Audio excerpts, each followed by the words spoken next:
Hello, everyone. Welcome to Fired Up, the podcast for marketers working in early and late stage startups. I'm Morgan McClintock, the CEO of startup marketing agency Firebrand. We've launched this podcast to interview the best in the business, but I'm not going to do it alone. So please meet my co-hosts. I'm Nicole Pytel, Firebrand's VP of Content Marketing. And I'm Chris Ulbrich, Firebrand's Head of Media Relations. I'm Ian Lipner, a tech PR and crisis communications veteran. We'll drop a new episode each week, and so there's plenty of fuel for your marketing fire. Get the spark you need to take your startup to a whole new level.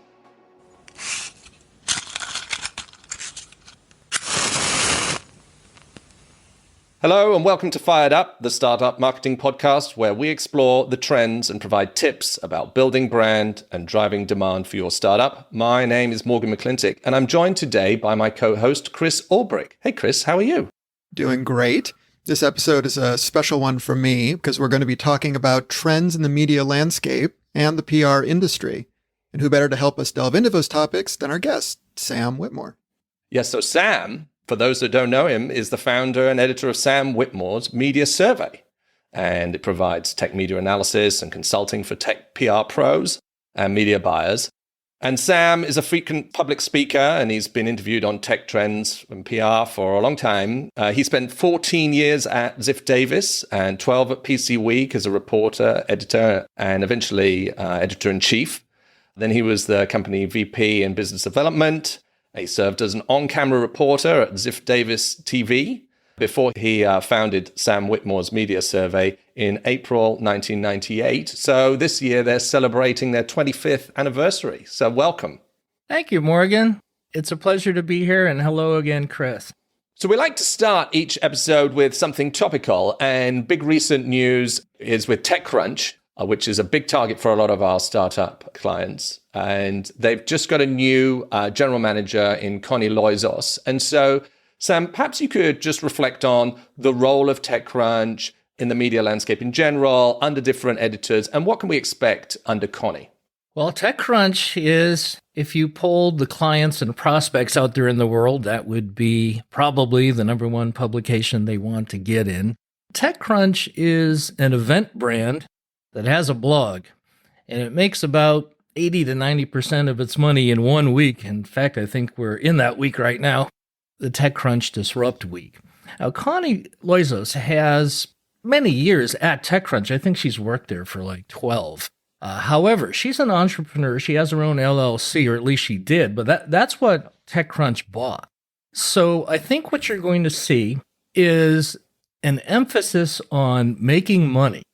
And she's going to do that by improving and raising the price of TechCrunch Plus. And she also is going to introduce a series of salon events, I guess, because that's really what she did as an entrepreneur. She had a profitable private dining room kind of business. And I think that would be a really good complement to the sort of NASCAR feel of TechCrunch Disrupt. So she has to be careful not to really skew what TechCrunch does, is produce a river of news that everybody wants to be in. But her number one job is to bring the dollars in.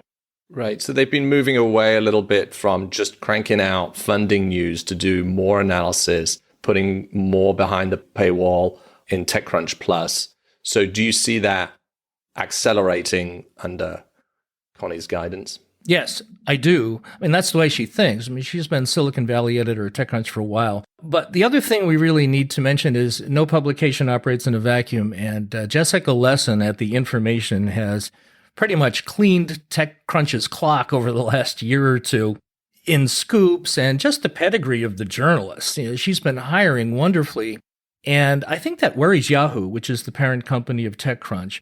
And so to bring in really a well-connected entrepreneurial journalist who also understands the historical TechCrunch that isn't going to come in like the proverbial new broom and change everything. You know, it's not broken per se. It just doesn't make enough money.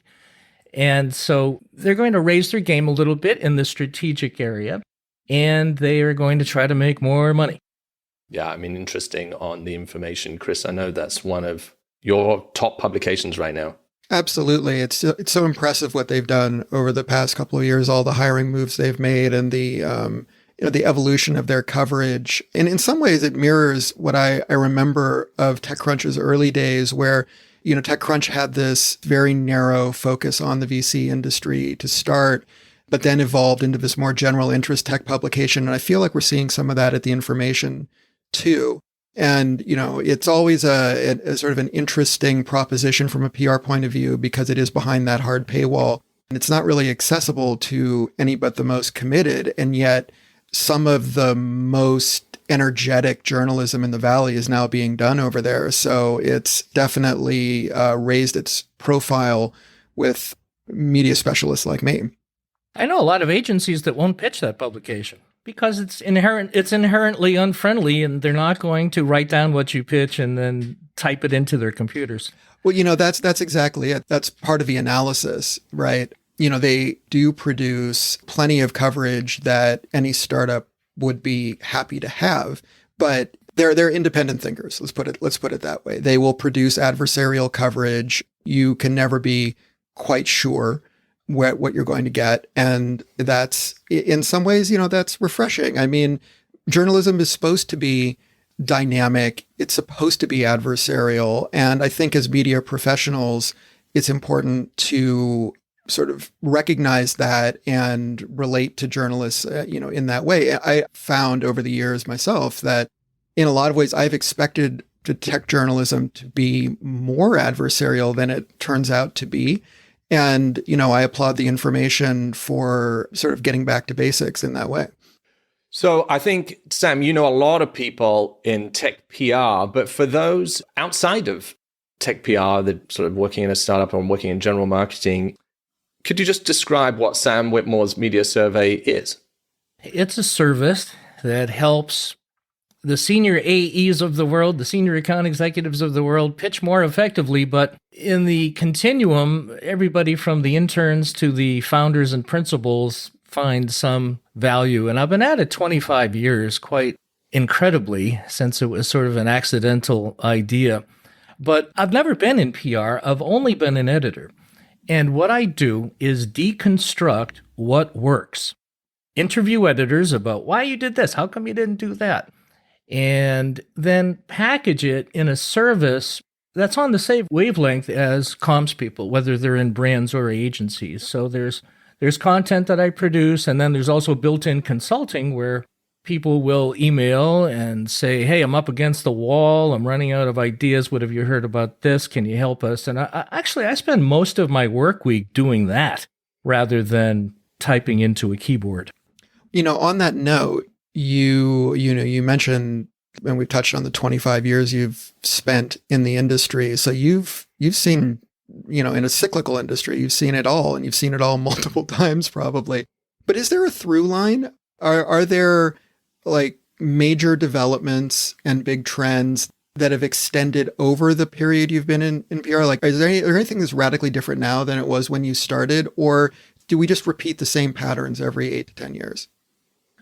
I think there has been a pattern in the 25 years, pretty steady, and that is offense and defense. There are always challengers in markets, and there are always defenders.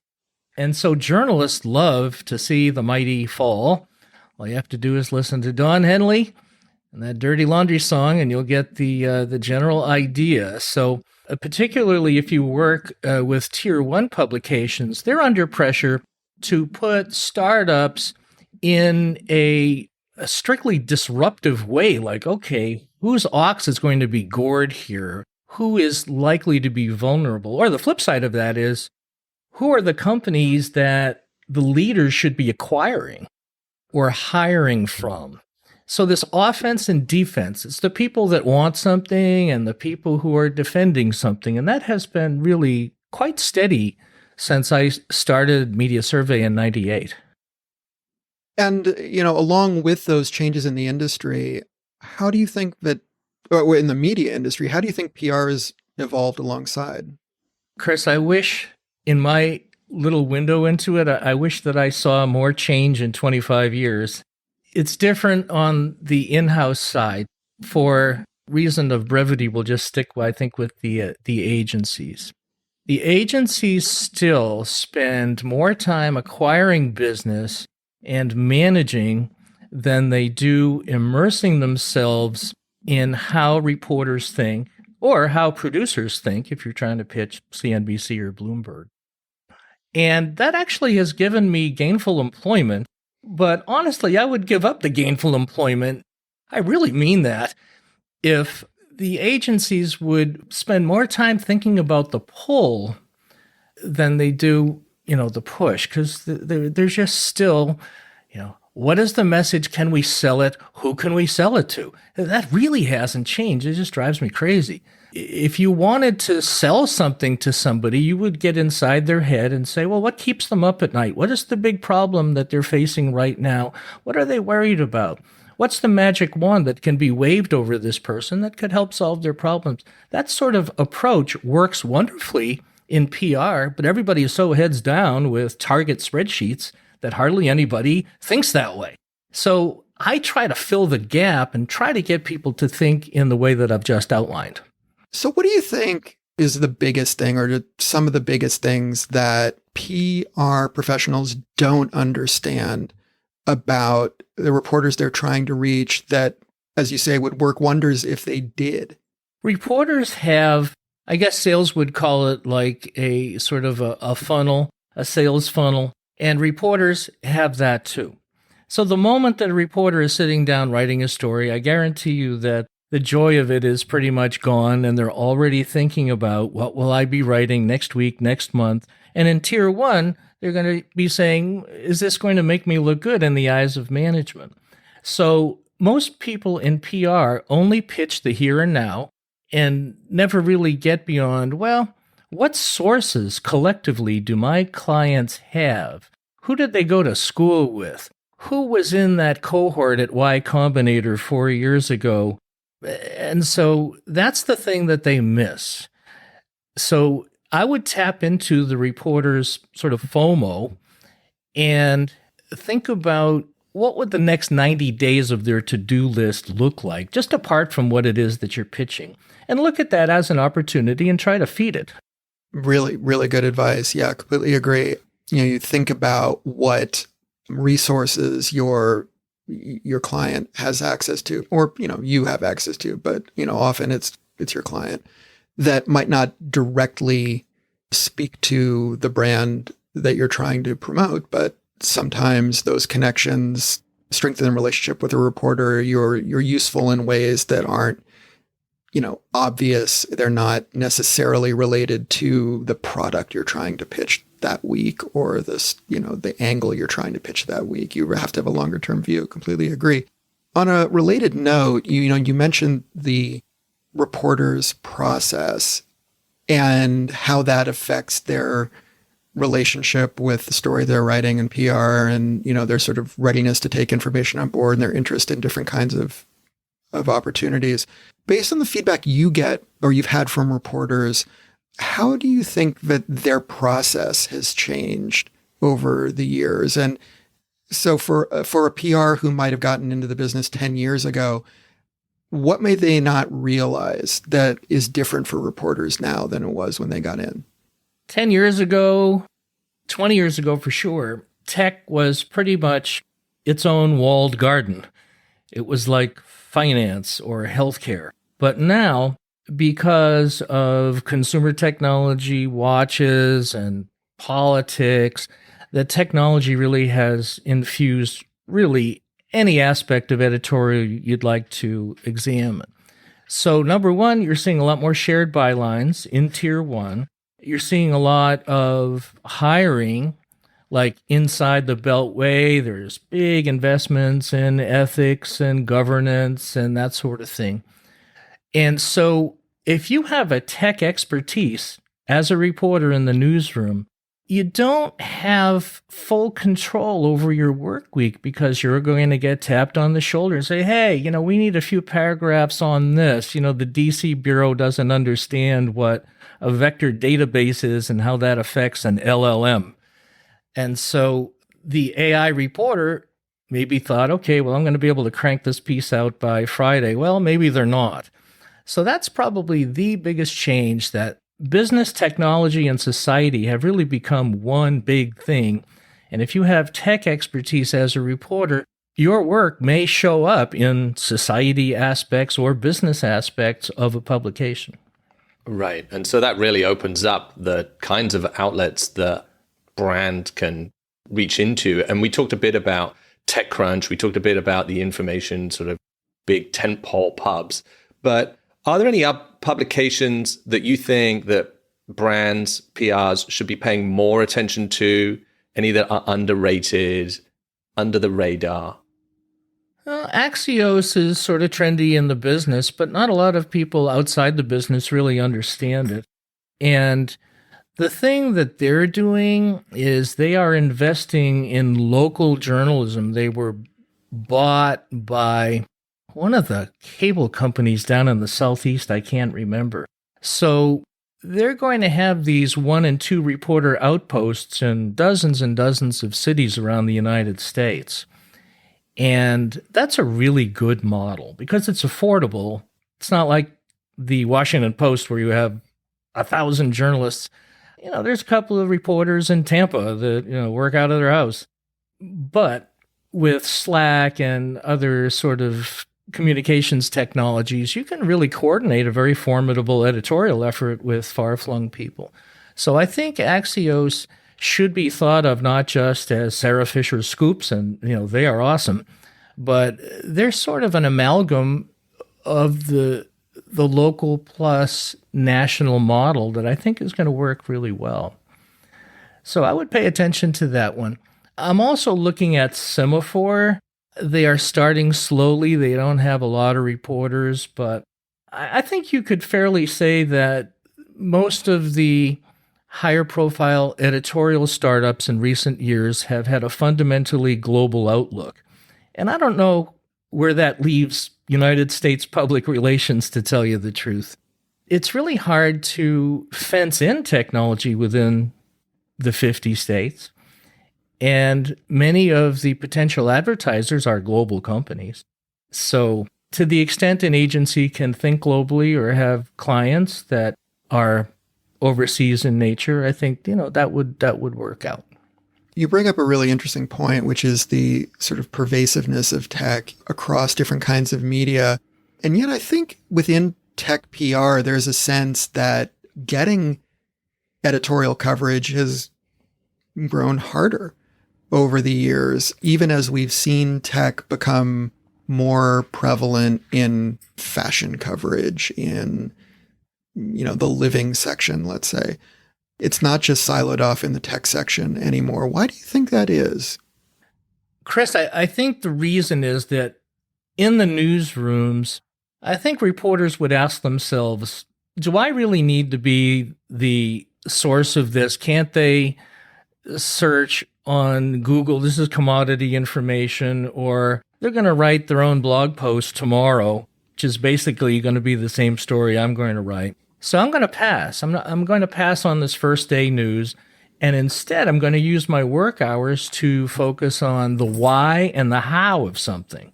That's really what editorial is really best at, is saying why something's happening, connecting dots, or explaining how something will unfold and why.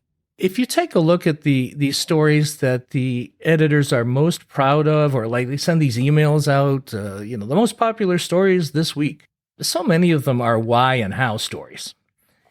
So I think that's why in some ways that coverage has been getting harder, because the clients really want to take pride in something that they're doing, but it's not in context with a bigger idea most of the time. And I think that's why people in PR are left in a tough place, because they'd like to pitch this news, but it's a picket, and they want to write about the fences out there. They don't want to write about the individual pickets. They want to write about the fences. So that is a challenge.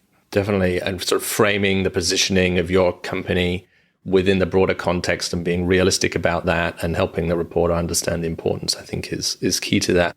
You spend a lot of your time consulting with PR folks as part of the service. So Tell us a little bit about what are some of the most sort of popular questions. Like, what are people asking for your help with? What's changing about the problems that PR folk are asking in terms of the consulting services you provide?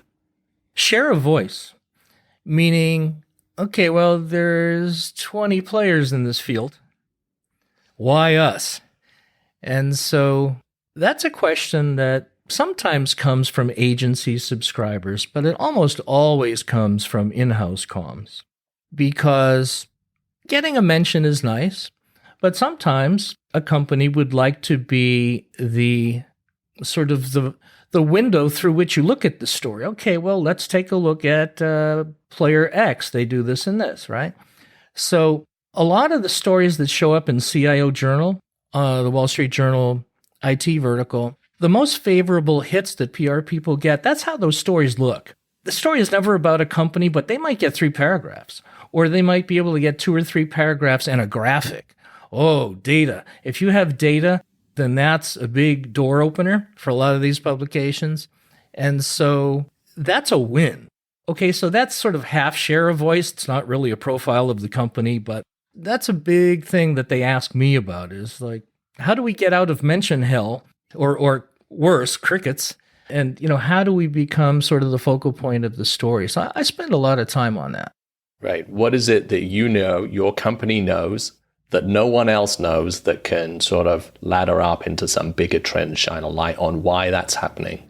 That's a huge asset for a lot of brands, which might not be the story themselves. They would love to be that, but yeah, they're the fence post and not the fence, as you said.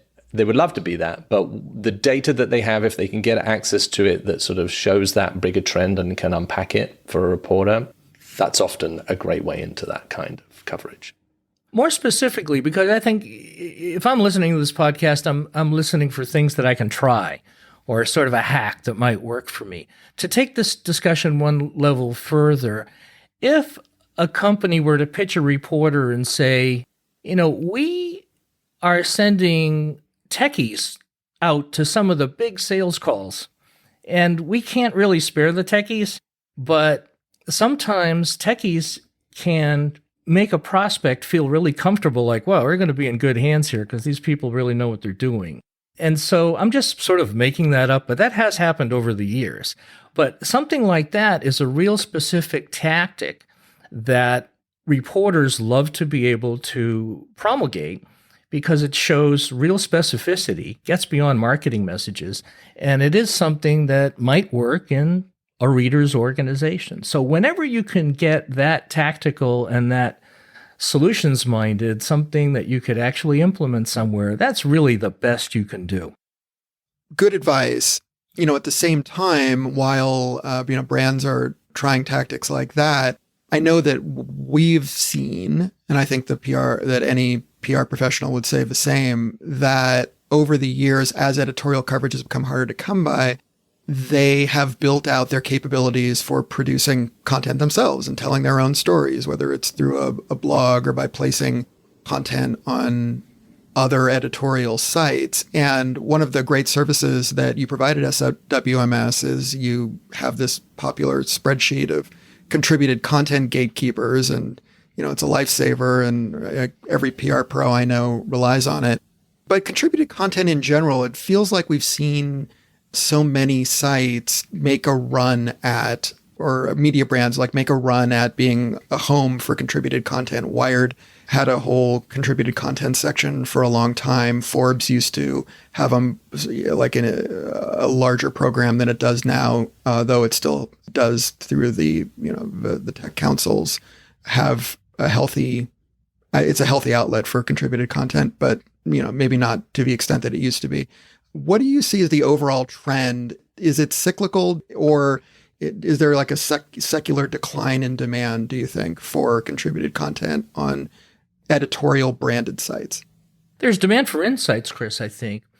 There's a signal to noise problem that has come up in the last couple of years with thought leadership, because it seems to have gotten less generous. It seems like legal has had more sway about what an executive is empowered to say. And so what you wind up with often is something that really belongs on LinkedIn, because that's really all it's worth. But the politics involved, you got a client, you're supposed to get them publicity.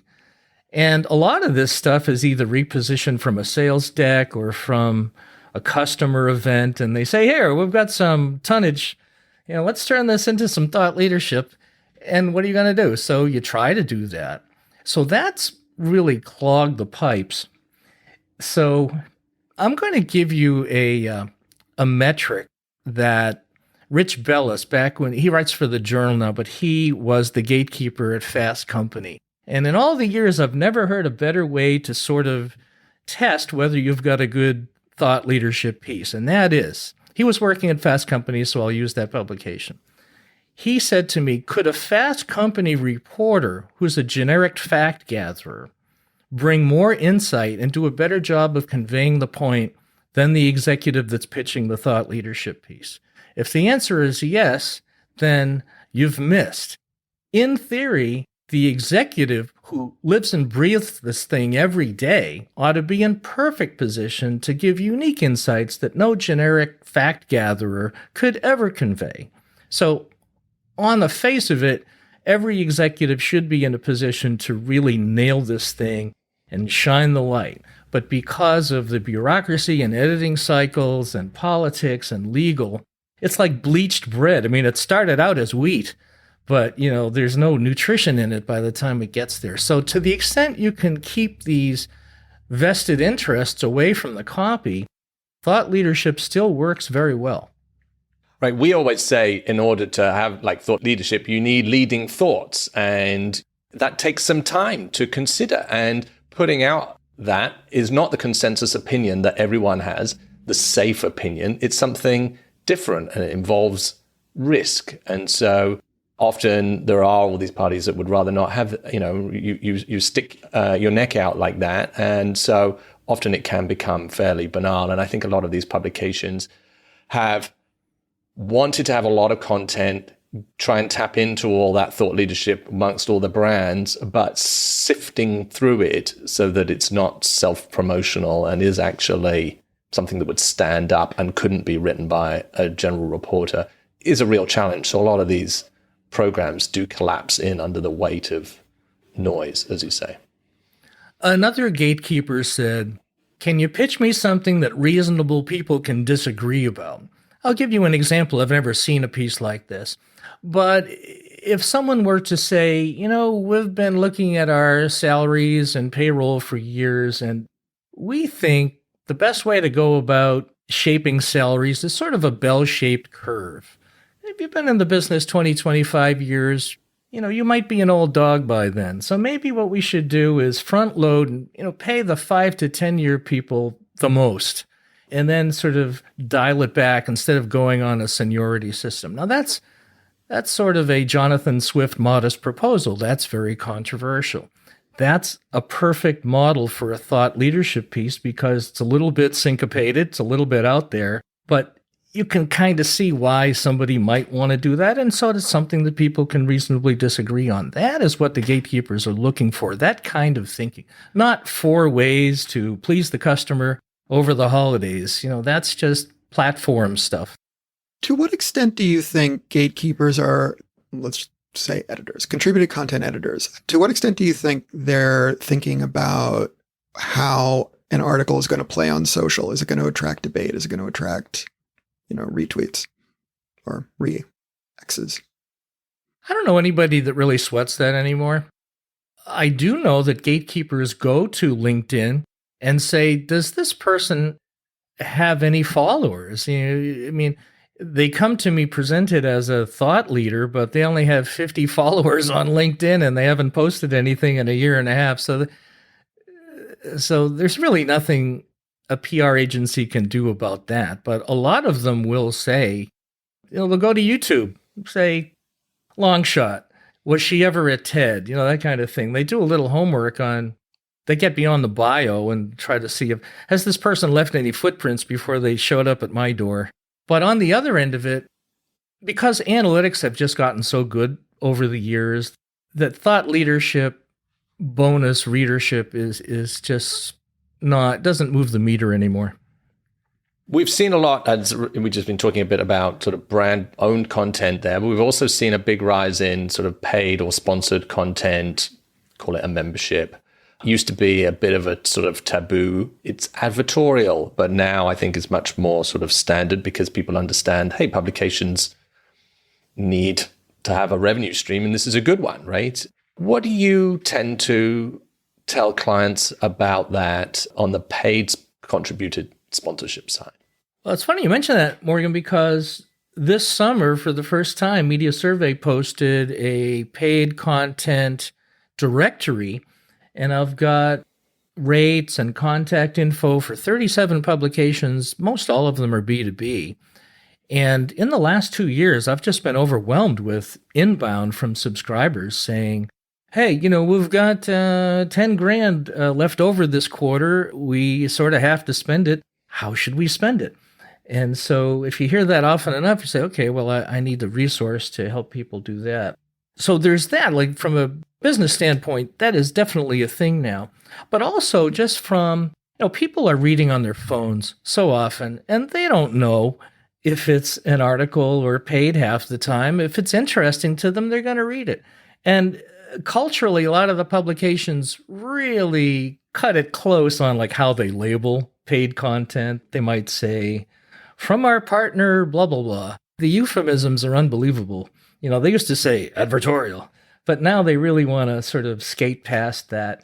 But I don't think people really care, particularly younger people. They don't care. Is this article interesting or not? So, I think your agency, you're fairly young in the scheme of things as a business, but, you started it right. You just called it firebrand marketing.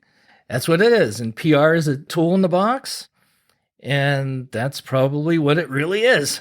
So I'm, strangely enough, being an editorial person, I am a huge fan of telling your story in paid and saying it the way you want it. Just make sure that the search engines can find it.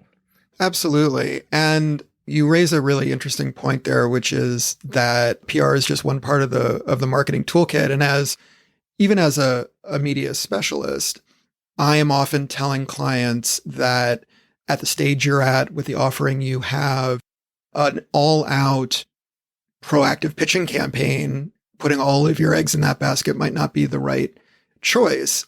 And part of that has to do with, factors that aren't even necessarily under the client's control, like how the media has organized itself around certain beats and, just the number of reporters there are out there covering your field. And it doesn't mean that if there are no reporters out there, if there are no beat reporters, you can't get coverage. It's just going to be a lot harder. But, along those lines, what do you see as some of the healthiest verticals for PR right now? And where's the going tougher? Semiconductors, formerly known as the chip books, and the government books, because the government is sort of this perpetual upgrade base where, if they're not running Windows 98, it's probably like the version after that. And increasingly, the budgets are there. And so there's a pretty healthy group of publications that are doing quite well in that space. And then AI, amazingly, we got this far in this podcast without mentioning that term. AI is driving semiconductor use like never before. And so I think those are the two biggies. The crypto verticals, let's say over the word of the crypto verticals. We've talked a bit about, hey, publications like TechCrunch need to become more analytical, setting news more sort of in the trend. So a reporter has to sort of be across the whole sort of sector, but at the same time, they need to produce a lot more content, a lot more articles about it. So they're super stretched about that. So tell me about, is storytelling still important, or should we really be sort of helping more with the analysis and the research? How do you think about that? It's important, but it's less important by maybe 20%. And that's because people are less literate than they used to be. In a world of TikTok and they don't want to read a 2,000-word piece. They don't even want to read a 1,000-word piece if they can help it. So it's tough to tell the story, to do the storytelling that you want. You can get weekend reading, and that's where the Information and Fortune and Wall Street Journal run their longer stories. Of course, the Atlantic runs longer stories too. But those stories are mostly, here's the inside story of how the Fire Festival fell apart. A lot of them are emotional and sensational and highly personality driven, or just, train wreck kind of experiences. And those are the things that get green lighted for these long reads. The era of like a 1,500 word constructive forward looking profile about a company that isn't trying to fix something or on death's door, those are really tough, and you need to pay for those. That's where you want paid, and that's where you want social and to do your own podcast and, get a partner to help you do that. It's not going to be a penalty because it's not editorial, because those sort of parameters aren't as important anymore when it comes, particularly in B2B environments. So I mentioned some publications. I mean, you can, if you wanted to do I'm going to date myself here, sort of a soul of a new machine. If you were in the process of developing a product from scratch, or it was some journey, and you wanted to have an embedded reporter, and sometimes they do that, and so that when it was announced, okay, well, then you can have sort of a companion piece on, well, here's how hard it was and everything that they went through to get this thing out the door. Now, that's a good read. But you can't sort of conceive that after the fact. You have to tee it up way in advance, because narratives and storytelling need intimacy. You just need intimacy in order for those things to work. You can't stamp them out in a meeting and stamp out the narrative. It has to be sort of organically experienced at some point and then expressed as a narrative. So editors are looking for that authenticity and that natural tone. Great advice. And on that note, I want to give you a chance to commemorate your 25th anniversary to leave our audience with a piece of PR wisdom you've gleaned over the course of your career. There are so many B+ ones. I think maybe an A one is, if you're pitching a reporter or a producer, you have to reach them and deliver value on two levels.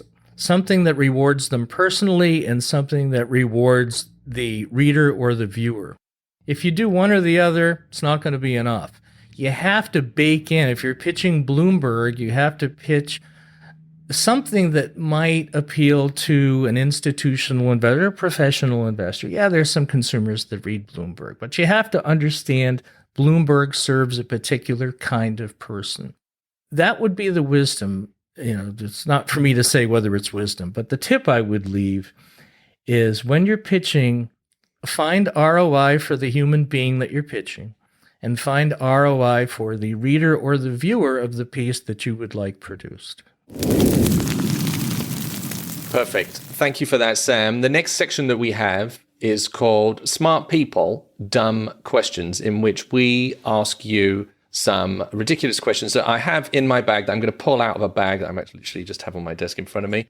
So indulge us as we go through this. If your dog could talk, as I can see him behind there, what would it say about you? Give me more treats. What book are you currently reading? I just finished Neil Stephenson book, Termination Shock. And I never knew how cool sulfur dioxide was. I'll never speak ill of it again. I haven't seen that one. Is that another sort of marathon book that he normally... It's 600 plus pages, which is actually sort of a novella for him. But the gist of it is climate change. And the key idea is reducing global temperatures by firing sulfur dioxide canisters into the atmosphere And that actually scientifically does work. When Mount Pinatubo erupted, 20 years ago or so, global temperatures, particularly in South Asia and Oceania, dropped between 5 and 7 degrees Celsius for a long time. So I thought that was a cool book. What was the first concert you ever went to? Oh, I can tell you exactly. It was Emerson, Lake and Palmer in April 1972. It was the first time I ever smelled pot. And the warm-up act was Dr. Hook and the Medicine Show. How anomalous, Oh my God. I must say. Brilliant. So our next section is our Fired Up 5. Chris. All right, quick fire questions. Sam, what would you do if you weren't running the media survey? I would be a pilot. I love airplanes. Ever since I was a preschooler, I loved airplanes. And in a former life, I owned an airplane with a partner. And I have 700 hours of flight time with an instrument rating. What is the best career advice you were ever given? I can tell you something that my boss said when I ran PC Week and I was a rookie manager, so you can sort of extrapolate what the best advice was. He said, you sit in your office and you close the door and then you'll come out and say, I've got it. This is what we can do. And my boss was the publisher of PC Week. He said, we pay all these other people here. So take a look at them. Look, they're all working and they all work for you. They report to you. So maybe you could bring them in and have a meeting or two and collaborate. I guess that would be the best career advice I ever got.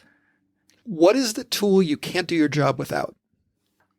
I am a huge fan of Tech News, Travis Van's B2B database. It used to be called IT Database. And he just improved it. He keeps investing in it. And I just think it's wonderful. Yeah, I remember the first time I saw it, I'd used other media databases. And when I saw that it actually would pull up the articles that a particular reporter had written or all the reporters who had written about a particular topic, it's just mind blowing. It was such a milestone. It's great. What hot trend in or out of PR do you have your eye on right now? Oh, I'm trying to decide whether conversational AI and this whole GPT-4 Bard thing. I'm thinking, okay, it's October 2024. Was it a flash in the pan? How many people actually use that thing?